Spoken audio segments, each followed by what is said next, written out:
This is the Build a Vibrant Culture podcast, your source for the strategies, systems, and insights you need to turn your dreams into your destiny. Every week, we dive into dynamic conversations as our host, Nicole Greer, interviews leadership and business experts. They're here to shed light on practical solutions to the challenges of personal and professional development. Now, here's your host, a professional speaker, coach, and consultant, Nicole Greer. Welcome, everybody, to the Build a Vibrant Culture podcast. My name is Nicole Greer, and they call me the Vibrant Coach. And I have yet another amazing guest today. And guess what? He's got secrets, everybody. We're going to tell secrets. I'm all excited about Dominic. I get to call him Dom. We're on a nickname basis now. Yeah. Rubino. Did I say your last name right? Good enough. Or is it Rubino? Rubino. Rubino. Yeah. Okay. I see I got the nickname. I got to get the last name. Dom Rubino. Is that right? He's a construction business coach who has also built and sold two of his own multi-million-dollar companies. He knows what he's doing, and his message is simple. The truth is, you don't need a lot of time or a business degree to build a multi-million-dollar construction business. You just need simple systems. Normally, everyone else is keeping those a secret. So that's why Dom hosts two construction industry podcasts and publishes in major magazines and has recently written a book called Construction Millionaire Secrets. And it's in my hot little hands. Look, in all the little notes. You got sticky notes. I do. I got stuff underlined. It's fantastic. All right. So he's here to show us how to build a $1 million construction business with confidence and clarity by using simple steps that no one shares. Through his coaching and courses, he gives contractors real world, no nonsense ideas they can put in place so they can stop feeling scattered, broke, and overworked. Hallelujah. And when he's not coaching, he's doing what he loves most, being a husband and a dad, and failing terribly at fly fishing. I need to introduce you to my future son-in-law. Is he bad at fly fishing too? No, he's fantastic at it. I got to introduce you to my Avery. He will just picture life. Yeah. Yeah. So that's good. So welcome to the show. I'm so glad you're here. Thank you. I've listened to a couple of your episodes and I like it. It's a very bright and uplifting show. Oh, well, we try to be vibrant around here. I should have used the word right in the title. Right. Yeah. It's okay. It's okay. So I'm so glad you're here. And in your bio that I just read, it talked about construction. But when I read the book, I'm like, it doesn't matter what you're doing. It'll work. Yeah. It could be any business. I mean, you really could hand that to your sister who's a dentist or your brother who's a chiropractor or a baker. And whatever business they're running, it's the business principles. But we always feel like we're reinventing it. And so do construction companies. Everybody tries to keep secrets, like nobody else can know what we're doing. Well, we know what you're doing. You take big pieces of wood and you cut them into little pieces of wood and you put them back together into pretty pieces of wood or brick. it's. Yeah. And my husband, David Greer, he sold bricks for many, many years. Oh, and before that. Yeah. Oh, yeah. He's been in construction supplies for a long time. And before that, he owned a little lumber yard in Mooresville, North Carolina. Wow. And there's a big lake here, Dom, called Lake Norman. And everybody was building a dock. And David Greer sold all that treated lumber to all those folks and the tracks and name them all. God. We sold it all. So I get it. I do. Yeah. And such great people, they go out there and they know what they're doing. Like technically nothing scares them. No. But they're living the American dream, building their own company. But at some point you just get tired. You're like, I got to do something different. Sorry, let me put it in your hands. I'm here to answer questions. No problem. Well, I just thought we'll just kind of go through the book because he says he'll tell us all the secrets in the book. And again, we're talking with Dominic Rubino, Construction Millionaire Secrets. That's the book that I got in my hot little hands. And you say in here on page 3, the secrets shared in this book aren't restricted to any type of contractor or type of construction work. This book is just about building business people, not tradespeople. That's so right. I underlined that. I thought that was so good. So again, give it to your sister, the dentist. I like that. Yeah. Okay. So what is a construction millionaire or just a millionaire? What makes somebody a millionaire? On page 7, you talk about what it takes. Yeah. So you know what? It's a great place to start because some people will say, well, is it $1 million in revenue or $1 million in profits? Okay. And those are two different things. Yeah. You also have to balance that off with what do you want for your life? Because, we always talk about being a millionaire, but that's not for everybody necessarily. If you just want to be the greatest mom or dad in the world and have enough that whatever your definition of success is. For a lot of people, they just want to take their family to whatever restaurant they want and never look at the price on the menu. That might be and everybody's got a different definition of success. Do you need $1 million, or what do you want to be? So we really have to find out what the person wants. But to be $1 million contractor, you've got to start thinking like $1 million contractor. And that means you need to probably change your actions. Okay. Yep. And you say in here that he or she wants more. He or she knows he can do more. They do great work that they're proud of.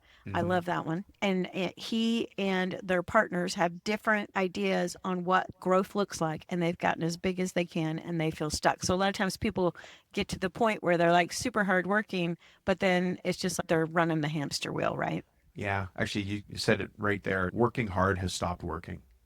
Right. Are you a big fan of awkward images and visuals?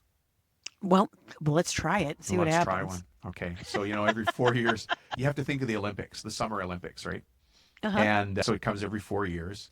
And there's this guy from whatever country, Batavia, right?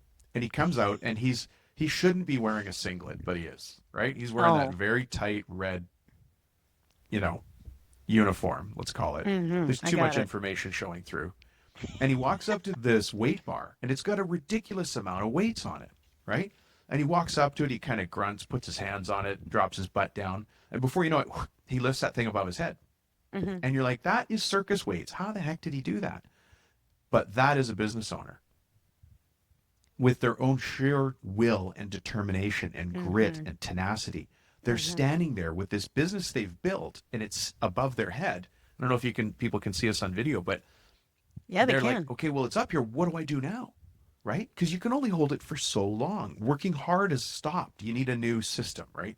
And so that's what we talk about for a lot of contractors, is that they built this business to a great place, but they're just trying to hold it up.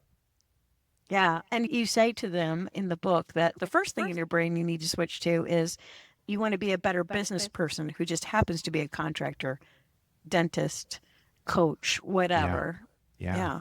It's a mindset shift. And that's leadership. That's really, we're obviously a bit about culture today, but building a team of people around you who, they don't have to share your same vision, but we don't want people who are going to get in the way of my vision. Right? We want 100%. people who like, help me get where I'm going to get. And if you're in the way, then join me or don't join me. I'm trying to be polite here. Yeah. Well, you know what I say right there, Dom? First of all, when you hire people, you have to tell them where you're going, what's the vision, how we're going to behave while we're going there, which is the mission, and then what do we value at our core. So I love it. So I have a client up in Detroit, and his name is Novo, and he puts, you might know him, but he puts very, very fancy electronics in very, very expensive homes in Detroit. So you press a button or you say disco ball and the ceiling opens up and the disco ball comes down. So he built homes for single men. Okay. Yes. Wealthy exactly. single guys.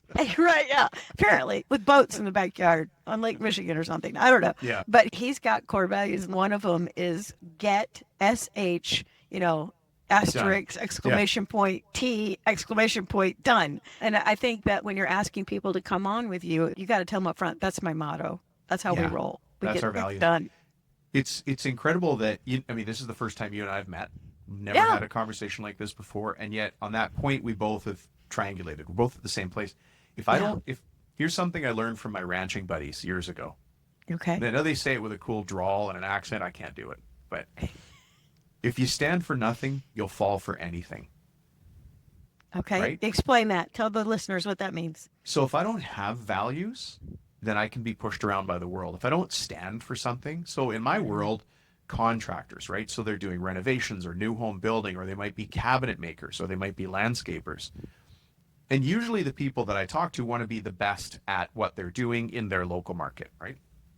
So they want to be the best landscaper in Detroit, or the best cabinet maker in Michigan, or the best renovator in Duluth. It doesn't matter, right? Wherever they are. And so you have to tell the people coming on the team, these are our values, this is what we stand for. And when people understand that, they also know what you don't stand for. So let's take somebody that's really strong in their faith, just whatever faith it is. Well, you shouldn't hire somebody that's going to come in swearing like a sailor. And if they do, you should have, take personal responsibility as the owner. That should have been weeded out before we got them hired. And if we can't fix them after they're hired, they're just not going to fit on the team. It's just, I can dance around it all you want, but if our values are that we don't curse, we don't say things that are colorful, a little bit of spice is okay. Trust me, I'm really good at it, but you got to hold it back. But if that's not the values of my company, that's not going to work. And I owe that person now a duty of care to say, we don't swear here. Like every once in a while when you smash your thumb with a hammer, I get it, but not every second word like you're Tony Soprano. It's not going to work. And if they don't follow with that, then another team's for them. And what I call that is coach them in, coach them out. Really, I mean that That's with a great all my answer. heart. Because my heart is, I want to help you do better. So I'm going to coach you to a higher level of performance. If you don't want to go to that higher level of performance, then it's not going to be a fit, because we perform around here. Because it all goes back to, how do you make $1 million, whether it's $1 million in revenue or $1 million in profit, is we have to give really amazing service and maintain these core values and standards. That's just how it works. That's right. And so you talk about the blueprints for success. So don't miss that. Construction blueprints. He's a clever one, Dom. So on page 18, you talk about mindset and how important mindset is. And your secret is the who am I secret. Talk about that one. Yeah. Well, it's funny because the who am I really comes back down to, if I stand for nothing, I'll fall for anything. But what do I really stand for? Now, you might not want to be the highest quality renovator in, what did I say, Duluth? You might say, I'm really good at medium kind of homes, doing medium kind of renovations. That's okay.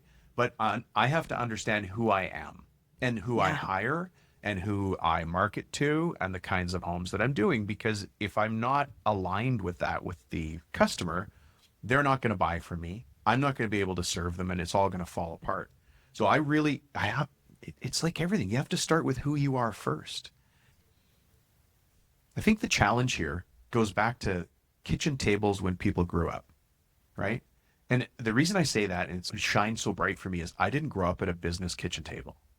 I did grow up at a business, what would you call it? Party table, like Thanksgiving and holidays. A lot of my uncles were business owners. My mom and dad weren't.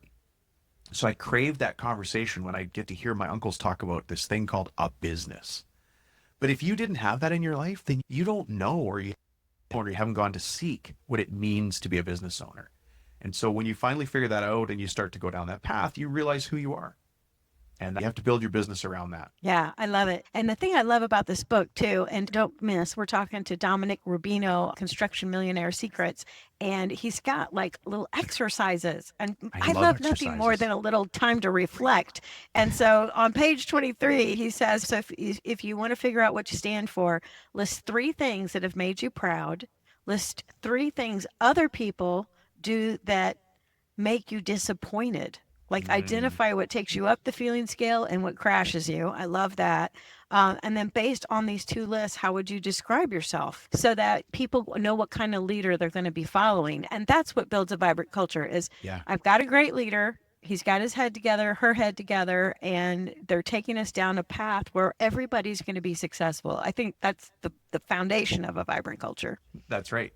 Can I give you an example? Because I think we've all had this with contractors. What are the things that disappoint people about contractors? And I'm not in the room with anybody except virtually. But the first thing that I'll bet people are thinking is, how come you can't show up on time? Why did you promise to show up Tuesday? That's right. I didn't get a phone call. You just sort of floated in on Friday. So if that frustrates me as another contractor, recognizing that they'll put us in the same bucket. Oh, you guys, you always overcharge. You're always late. You never show up. You never do what you say you're going to do. Okay, well, those are actually power points that I can turn to my favor by saying, in our culture, we show up on time, or we call, right? We do what we say we're going to do. We price as promised. Oh my God, you are the most professional contractor in Texas. Duluth. We're gonna make Duluth shine on the map today, right? But isn't that amazing? All you have to do is just be a little bit different, but recognize the pain that everybody else is causing in the industry and go fix that. That's where culture comes from. Now you have to believe it and you've got to do it. But as soon as you do, man, the bar in business is set so low, you're gonna crush it. You really will. Yeah. That's exactly right. Oh, I love that. I love that. Okay. And so that's the first secret. So let's move on to the next thing. What you have in here is, what is your why? Yeah. Yeah. So whenever I hear why, I always think of personal mission. So when I work with leaders and they're building a vibrant culture, before they even get to the mission of the whole place, I'm like, what's your personal mission? Why are you doing this? Is that what you're talking about here for the personal Yeah. leader? And do you find it hard? Do you find it hard for people to express what's my why? They're like, I don't know, I just want to start a business, or Right. Well, I think it's challenging at first because I think we don't think as deep as we need to. So we need to go Deming on this or something and go 5 whys deep. Why do the you like Deming that? principle. Why? Okay. Yeah. Yeah. Yeah. So I think we need to go 5 whys deep. But I will tell you, Dom, I read both the books I think that do the best job on mission statements. And now I have three. I have Dom's book. But Stephen Covey has a whole thing. He's popped off the planet now, but he's the 7 Habits of Highly Effective People. And then also there's a woman named Lori Beth Jones, and she wrote a book called The Path. And I say this on the podcast all the time. That book changed my life. Because it was how to figure out your talents, your gifts, your competencies, and really Right. get clear about what you bring to the party. I mean, anybody looking for a job or wanting to start a business should definitely do that. And of course, get Tom's book. Yeah. So you just made me think of a why that I got from somebody once. Okay. It's kind of funny, but it's not very technical. I'm like, tell me about why he was a drywaller. Why'd you get into the business? And he goes, well, you see, Dom, when you're a teenager and you get a girl pregnant, you got to start working right away. Hey. Like, that's your why? He goes, I've just been a drywaller ever since. But there's a lot of people there who don't. That's an art form, by the way. Which part? Drywalling. Okay. Well, the other's an art form too, but drywalling takes true Okay. talent. Yes. That's right. Yeah, doing it right. But so there's a lot of people though that are in their businesses because that's what they know how to do. I'm just a landscape guy. It's me. And that becomes a problem later when we're talking about Yes, potentially yes. selling the business, right? Oh, Because 100%. how do you, in your business with culture, how do you transfer that culture to a new buyer or make it big enough to allow somebody else in? But there's a lot of people out there that are running an HVAC business or a roofing business or plumbing cabinetry business. And they're just like, I don't know, I'm just a cabinet maker. I didn't want to work for the last guy, so I started my own shop. So now I'm a cabinet maker, Dom. It's almost, I don't mean it in a bad way, but it's too much for some people to think about. And then on the other side, I've had a really incredible why that was shared with me. And I don't share names when it comes to this one, but there's a gentleman that said to me, because I did the Deming, the 5 whys, right? Yeah. And we didn't even have to get there. His mom was in a home. And she was in a quad, Mama. in a room with 4 or 3 other ladies, right? So she Oh, was the that's 4th. too many. Yeah. And he goes, there's a lady in there with dementia and she's up yelling all night and talking. And my mom can't sleep. And he goes, she was a single mom. She raised me. She deserved better. My That's right. job is to get her into a single room. Okay. Like even now, I have goosebumps. Like you cannot replace that why, that drive. That's a why for somebody. And we all have our own, right? Yeah. And I think a little bit of what you're talking about too is you can have a mission, you can have a purpose, but then there's also kind of like, I want to leave a legacy. Like I was a good son. To me, that's the real stuff of life. And the reality is we all need to work. Not many of us don't need, I mean, there are several that don't need to work, but most of us have to have a job or run a business or something. Yeah. And if you can continually connect that dot between getting up, doing a really excellent job, doing what you say you're going to do, figuring out the pain points, and then putting a strategy in place that fixes everybody's pain points, like you're talking about, Yeah. then you're doing really good life work. It's just not You're business. making a difference. You're just making a difference. And we all Yeah. can make a difference in our own way. Yeah, 100%, 100%. Yeah, and I just do want to say to all you drywallers, thank you, because I mean, the walls need to be smooth without nail pops. It's a whole thing. Okay, page 35, you talk about secret number 2. All right, if you want to be a construction millionaire or a millionaire, you have to start thinking, acting, planning, and goal setting, and you give a formula. Yeah, the revenue responsibility per hour. Okay, let's Yeah. talk about that. Yeah, so for people out there listening who like academic references and economic terms, it's called we love Ricardo's that. Law of Comparative Advantage. Oh, nice. But that's boring. Oh. Yeah, so we call it revenue responsibility per hour. Okay. And you know what it means? It's a simple formula. Just take your sales last year, and for the sake of it, let's say it's $1 million. And then this is the funny part of the story. Let's say you work 40 hours a week, And let's say you work That 50, is funny. Ha ha. That is funny. I know, right? Because business owners are usually strapped for time and they're overworking for their returns.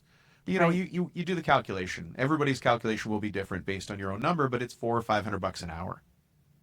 Now, that doesn't mean that if I come to do your roof or build your kitchen cabinets, as soon as I show up on site, the red carpet rolls out. I've got a big purple hat on and I charge $500 an hour.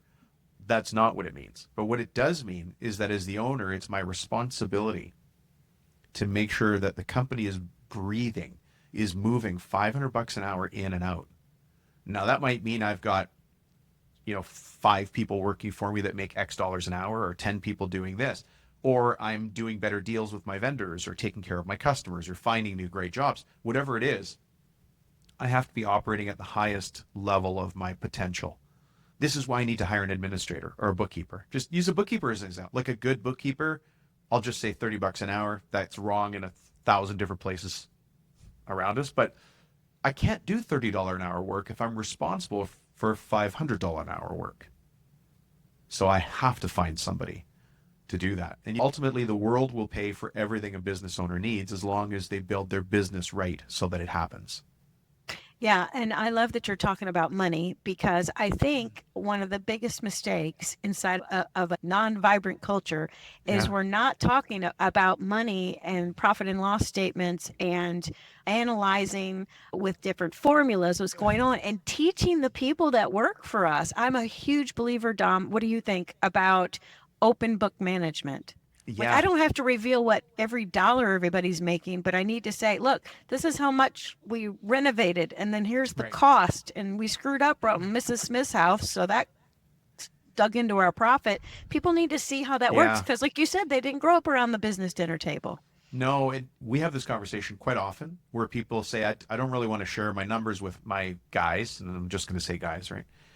Because they won't understand. We just did that job and it was 300 grand. And the crew thinks the owner took $300,000, That's stuffed it in his exactly right. pockets, and he went to Vegas for the weekend. But that's not what happens, right? So we do need to have that conversation about what money means and what expenses are and overheads. And the other thing that I hear is the feedback that owners get from their crew. And the feedback quite often it comes across in many different terms, but all you think about is money. Ooh, you're the owner. All you think about is money. I don't know how you phrase it, but go to those people and say, okay, well, next week, I'm not going to cut you your check. Oh, Wait, don't really do that. no, don't do that. That's what I said. I don't know how you're going to phrase this. Wait, let me think about it. Keep going. Things I learned by watching 30 Rock, right? No. But don't do that. But imagine for a moment how they would feel if they didn't get their check. Why is there a disconnect now that I'm a business owner? When I need to get paid, we need to be profitable. And, we don't need to be profitable so that I can buy a big house in the Hamptons. We need to be profitable so I can maintain the truck that you drive to the job site, so that the forklift is safe, so that you've got great tools that you can be proud of, so I can buy you great t-shirts and hats and pay for lunches where, bring your kids to the bouncy castle. Yeah, we need profits. We need profits to run the business. Are you ready to build your vibrant culture? Bring Nicole Greer to speak to your leadership team, conference, or organization to help them with their strategies, systems, and smarts to increase clarity, accountability, energy, and results. Your organization will get lit from within. Email her at nicole@vibrantculture.com. And be sure to check out Nicole's TEDx talk at vibrantculture.com. Yeah, and again, I'll just say, I can't even say how much I believe in all that. And again, I had a person in my life, Nancy Freeman, who sat down, a little leasing agent who was working in an apartment community, Class A apartment communities, and she sat me down and she was like, look, here are the line items of revenue. This is why you have to charge a pet fee. You can't waive all the pet fees. Oh, yeah. We're counting on that money, because down here is payroll and your little salary is right inside that number right there. And Yeah. I didn't get it until she showed me. Yeah. If somebody out there is really good with their numbers, there's an exercise I learned from Jack Stack, The Great Game of Business. Oh, such a good book. Isn't it great? Oh my gosh. It's Say it good. again. Say it again so everybody will get it. Jack Stack is the author, and the book is called The Great Game of Business. Mm-hmm. And it gets pretty deep towards the end when he starts talking about variable compensation and bonuses. And I'll be honest, I kind of stop at about that point because it's too heavy. But one of the things that he talks about that's really interesting, and I think as soon as I talk about it, people can recreate it themselves, it's the dollar exercise. You just take a dollar, draw a dollar on the page, and how much of that is cost of goods? How much of that is overheads? Out of $1. And obviously we're playing with percentages. What you're going to find at the end is that there's pennies left over. That's maybe right. 4 or 3 pennies. If you could find a way to bring that visual to your team and say, look, at the end of that dollar, we've got 3 pennies left. 2 of those pennies are going to go to buy the new Sprinter van. I'm going to stay in construction mindset because that's where my head is, right? Or we need a new scissor lift. You guys want a new scissor lift? Yeah, we want it. Okay, that's going to take 1 of the pennies. We're left with 2. In order for us to stay open, we got to continue to pay benefits, right? Yeah, okay, there's another one. I only get that last penny after everything else goes right. And so we have to find ways to have that conversation respectfully within our values with our team. But it's great. It's a great game. It's a great way to show people that there's actual costs here. You didn't just walk away with 300 grand when we charged the customer 300 grand. The materials alone were probably 160, 180. That's right. That's right. And when you don't measure twice and cut once, you're cutting into that, right? And that's a whole thing. That's another reason why construction people are amazing, is because they measure twice. Everybody measure twice. Yeah. They do. They do. Okay. Secret number 3 is keep it simple. And you say in the book on page 39, when I say keep it simple, I'm talking about the wise insight you get from your favorite uncle or a successful friend. Yeah. So we've got our successful friend, Dom, here. Tell us all about success. Secret 3. You know, it's easy to overcomplicate things. It's much harder to simplify them. It's much, much harder. But keeping it simple comes down to really, it's just going to sound like I'm just made for your show, but it comes down to my values. What's expressed to me in really simple terms, how our values come to life in our work. One of them about keeping it simple, I don't need a rule for everything, but if I have a simple statement like, we are proud craftsmen, that answers, I love it. Oh my God, that answers 1,000 different questions. If we have a quality control issue, well, we're proud craftsmen. What would we do? We need to go fix that. Since we're proud craftsmen, we should probably figure out the root cause, the source of that problem, and not have it happen again, right? Sometimes you get warped product from the suppliers, but we got to hit that deadline. So let's just run the warped product. No, we're proud craftsmen. That's not the quality. I'm not getting raw materials to that point where I can build quality. And so when you start to have that as part of your culture, see how I did that? Go, right? Dom. But that's part of our culture. It's our values. If I tell our team and I show and I build a company around the fact that we're proud craftsmen, then that's what happens. Yeah. And I'm sitting here, your little example. I think it's so important too that in the midst of that is that we do storytelling. So I'm going to go off the board for 20 points here.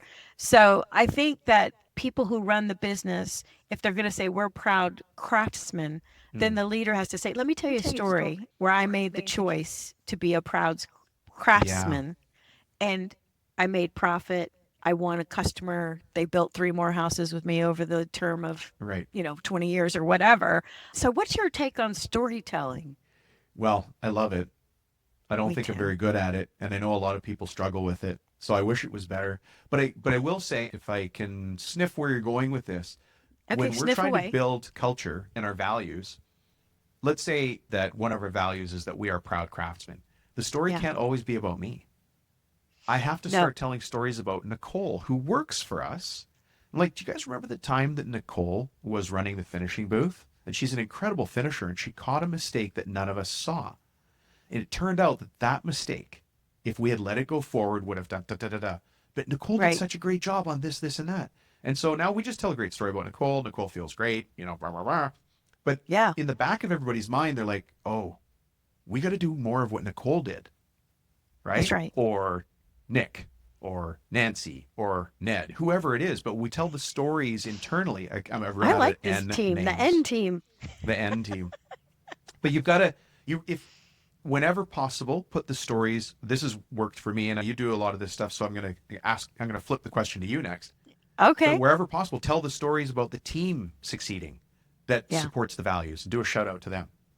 Yeah. And I agree with that. You should highlight the team. Here's the other thing, though, I found, Dom, the thing about the leader, sharing his or her stories. I don't know how you came all the way up in your career, but as I was coming up, I was always on the ground level, and I had to work to get to the manager role, to get to the bigger, higher paid roles. But every time I met the leader in my little entrepreneurial brain, and I know you have a little entrepreneurial brain too, I was like, how'd they do that? Here. Yeah. Yeah. And so Yeah. to me, I wanted to know the leader story because I wanted to know, how the heck do you go from being the leasing agent in the apartment community? Because that was my second business. The first business I was in was restaurant. Everybody should be in the restaurant business, construction business, apartment Those business. are our businesses. I know. But, I like when John Gray, the CEO, came, I wanted to know, John, how did you do this? Yeah. Because I wanted John's job, to be honest. And we all, if you're in construction, you want to be Dom Rubino. I mean, so how did Dom do it? And guess what, everybody? He wrote a book, so you can read how This is he how did you do it. Yeah. Yeah. I think it's both and. The team stories, but the leader stories as well. Yeah. I mean, obviously we need the leader stories, but so stories are an important part of things. Like when we're disconnected from the end result, it's hard for us to take pride in it. You spoke about restaurants for a second. There's a restaurant pass-through where the cook can usually see up into the eating area, right? The dining area. Yeah. That's what a great feedback when you see somebody enjoying your meal and not like throwing the hamburger down or the steak down and walking out, right? Or getting sick with your sushi. The visuals are getting worse as my analogy goes on. But in construction, maybe you don't hear the final story about, hey, look, this is where we installed it. Kitchen cabinets I love kitchen cabinets. One of my specialties is the kitchen cabinetry trade, believe it or not. If you could come to the house, I'd appreciate it. Well, here's what's interesting that we don't think about. Kitchen cabinets and cabinetry is the last thing you see before you go to bed and the first thing you see when you wake up. Oh, that is so true. But if I make cabinets and I work in a shop, I never actually see the install site. I'm just making rectangles and squares and maybe some curved stuff, and it's going out. But if I was the owner and I said, hey guys, you guys know you just built a museum. Most likely your kids are going to go there for a field trip. So you get to tell them, Daddy made that whole front reception. Mommy painted this thing, right? It's incredible, but that's how you reinforce to your team, we are proud craftsmen. When they go, yeah, my niece and nephew just went on a field trip there last week. I forgot to tell them. But that's the pride they get. Otherwise, to them, rectangle, square, 4 squares, little rectangle, it zooms by in their life. Yeah, I'm just touched by that because I think that's so important. Because one of my bigger customers here in North Carolina is Bloom. And do you know Bloom hinges and drawer Never slides? heard of them. Yeah. I actually saw that on your website. I saw Bloom was there. Yeah, it's fantastic. It's a very high-end, finishing stuff. And those people at Bloom, I am madly in love with all those people at Bloom. All those people that make, and we have a joke. I call them the hingies and the slideys, and so they make amazing hingies and slideys. And I was just thinking, that's what they need. That too. They need to go to some of these bougie houses that I know this stuff ends up in. And see the application. Yeah. And they do. Cabinetry is split into kitchen cabinets that we all recognize, but then there's this other world called architectural millwork. Yeah. That is this incredible level of art applied to wood. And obviously I could go off on that. You could geek out. But Don't yeah, geek I could geek out. But listen, these guys have hardware that makes that hidden door, that secret passageway, secret.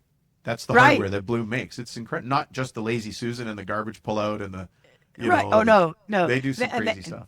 Yeah, they have this new thing, Ravago. Do you know about the Ravago?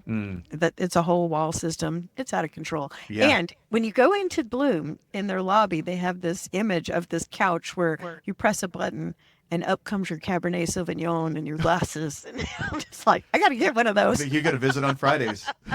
Right, at 5 o'clock.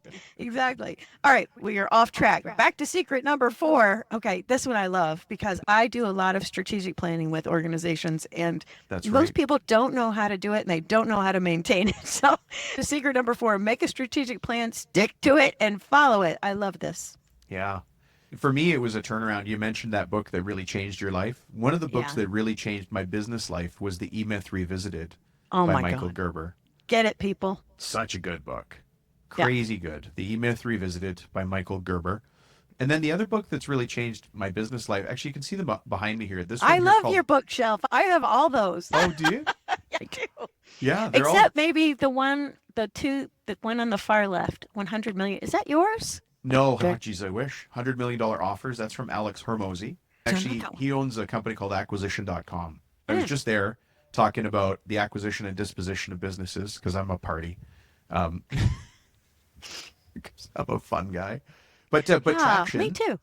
this book Traction is how you build a strategic. Is that what you do? Well, I saw you had EOS implementers as guests. Yeah. Oh, traction. You got to get it, everybody. I've got all the books. I've got them right here. What the heck is EOS? Process, Hmm. EOS Life, all that. If Yeah. you got to read all that. Yeah. Gino's a genius. Yeah. Yeah, Gino really is. And EOS, by the way, stands for people who aren't familiar with Entrepreneurial Operating System. And one of my coaches explained it back to me really, really well. He goes, it's a communication method for our company. He's one of my coaches. He has his own $50 million business. And he coaches on my team. It's incredible. So he uses that particular model so that he could put on paper what his wishes are for the goal of, in 10 years, I want the company to do this, in 3 years, Right. that, etc. But then when he cascades that down to the company, it's pretty clear. Everybody can see, well, this is the path.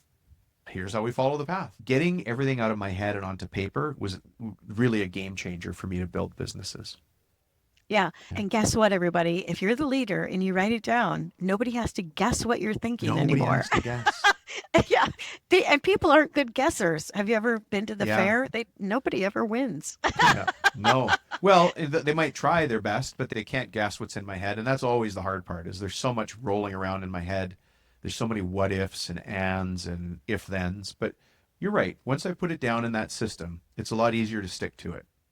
Yeah. And he talks about it on page 45. You're going to have your 1-year goals and then your 3-month goals or your 90 days. And then what are you going to do this week? And then that will determine what you do today instead of going, oh my gosh, another day, Chicken with time to my make head the off. donuts. Yeah, no. Yeah. Yeah. Yeah. We got to Life's get too hard that way. If I pre-plan it and if I make the schedule first and then work myself to get into it, then I get done what I want done.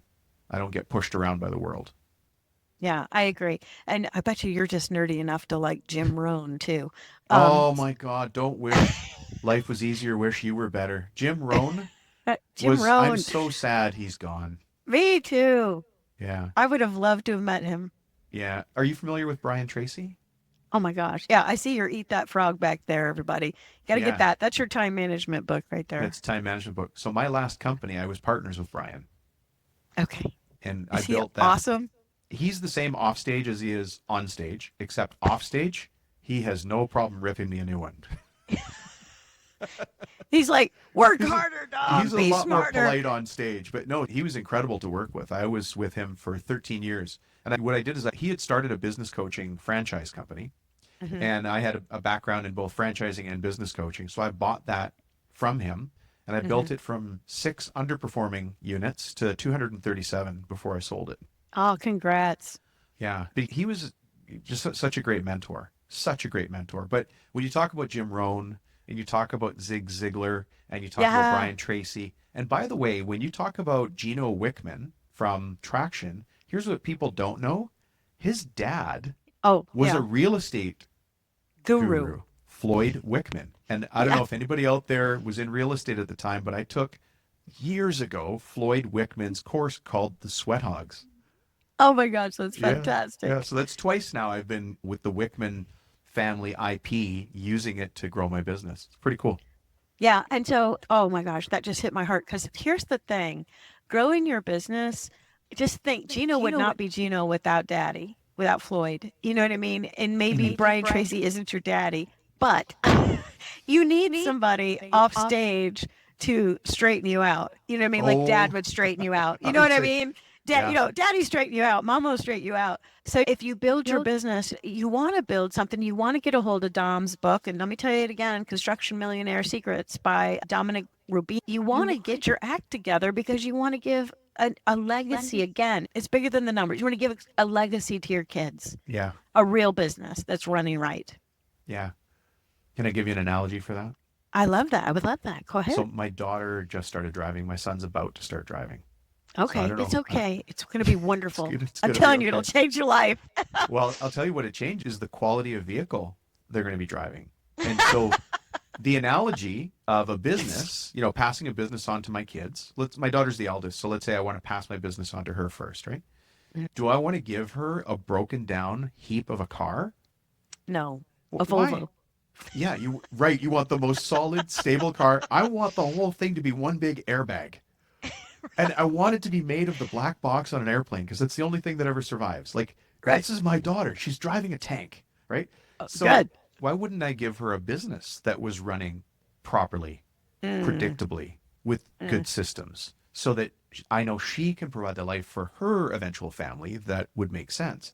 And so that's a real legacy builder there. You're building this business. If you want to pass it on to your kids, don't give them a hunk of junk. Give them something good. That's exactly right. Oh my goodness. I can't believe our hour is almost I know. up. We only made it through 4 secrets. I know. Well, maybe you'll come back and tell more secrets. I mean, I just think this is a great book. And I think we gave them some great content. I don't think anybody's going to be mad at us. And here's what you could do. You can go to the Amazon and get this. Where else can everybody find you, Dom? If they want to get a hold of you, what do they do? Well, if you can't find me, you're not looking. It's because of But just type in Dom and there he is. Yeah, you have to put the Dominic Rubino, but I'm on LinkedIn and Facebook, Instagram, YouTube. We've got a significant YouTube channel. There's almost 500 episodes between my 2 podcasts, so there's lots to find there. Yeah. And then I write for Forbes magazine, and you'll find what you need. And I'm happy to help anybody that needs. I really do love what I do and what we do here. So any way that I can help people, let me know. Okay. All right. And just pray for him and the children. They're going to start driving. Okay. All right. So it's been so good to have you on the Build a Vibrant Culture podcast. Everybody, look down in the show notes and get all the links. Go visit, go be friends with him on LinkedIn, buy the book, and then give us a little review and click that like button. It only takes a second. And here's what your review could say. Nice. Just put that with 2 exclamation points. You're done. We would really appreciate it. Thanks so much, Dom, for being on the Build a Vibrant Culture podcast. Thank you. Thank you for joining us on this episode of the Build a Vibrant Culture podcast. If you found value in today's episode, please take a moment to leave us a review on your favorite podcast platform. Your feedback helps us improve and reach more like-minded listeners. Remember, the journey to building a vibrant culture never stops. Stay inspired, keep nurturing your vibrant culture, and we can't wait to reconnect with you on the next exciting episode of Build a Vibrant Culture podcast.